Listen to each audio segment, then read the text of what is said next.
West UP में सबसे बड़ा मुद्दा क्या है? बुंदेलखंड में अखिलेश यादव के निशाने पर कौन? और 2024 की चुनावी रेस में कांग्रेस चक्रव्यूह में क्यों है? राजनीतिक चालों से जुड़ी खबरों के लिए देखिए टॉप 9 सियासी शीतयुद्ध।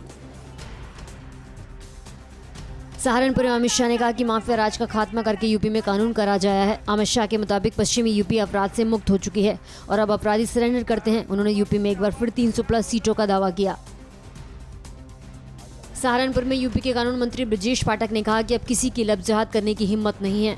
एक दौर था जब लोग बंटी बबलू जैसे झूठे नामों से हिंदू लड़कियों को जाल में फंसा लेते थे, पर अब सख्त कानून की वजह से यूपी की तस्वीर बदल गई है। ललितपुर की रैली में आज अखिलेश यादव ने परिवारवाद के आरोपों पर पलटवार किया। उन्होंने कहा कि परिवार वाले ही घर के सदस्य का दर्द समझ सकते हैं। अखिलेश यादव ने महंगाई, बेरोजगारी और किसानों के मुद्दे पर भी बीजेपी को घेरा।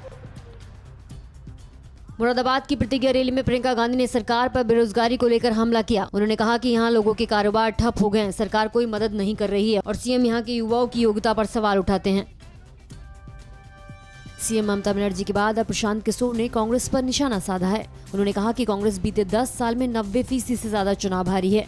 ऐसे में लीडरशिप का फैसला लोकतांत्रिक तरीके से होना चाहिए।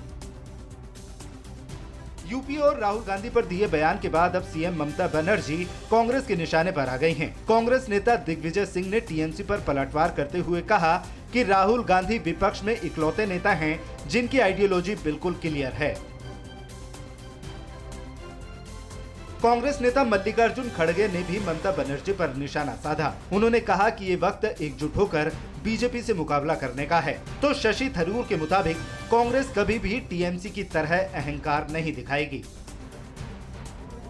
मिशन पंजाब में जुटे अरविंद केजरीवाल ने आज पठानकोट में तिरंगा यात्रा निकाली। उन्होंने चनी सरकार को निशाने पर लिया और एक बार फिर चुनावी वादों की बौछार की। इस यात्रा में मनीष सिसोदिया और भगवत मान भी शामिल हुए।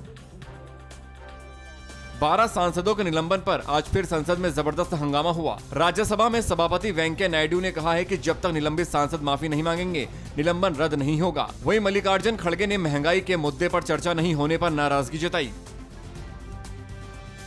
अड़ी सोमवार से शुक्रवार शाम 6 बजे सिर्फ TV9 भारतवर्ष पर। देश बनता है अपने नागरिकों से, ऐसे नागरिक जो अधिकार के साथ कर्तव्य पर भी ध्यान दें, जो सच्चाई का आदर करें लेकिन असत्य से लड़ना भी सीखें, जो सिर्फ जानकार न बने बल्कि जागरूक भी रहें। इस काम में TV9 डिजिटल है आपका मददगार लगातार, ताकि आप भीड़ का हिस्सा न बने बल्कि राह दिखाएं भीड़ को। देखते रहिए TV9 डिजिटल।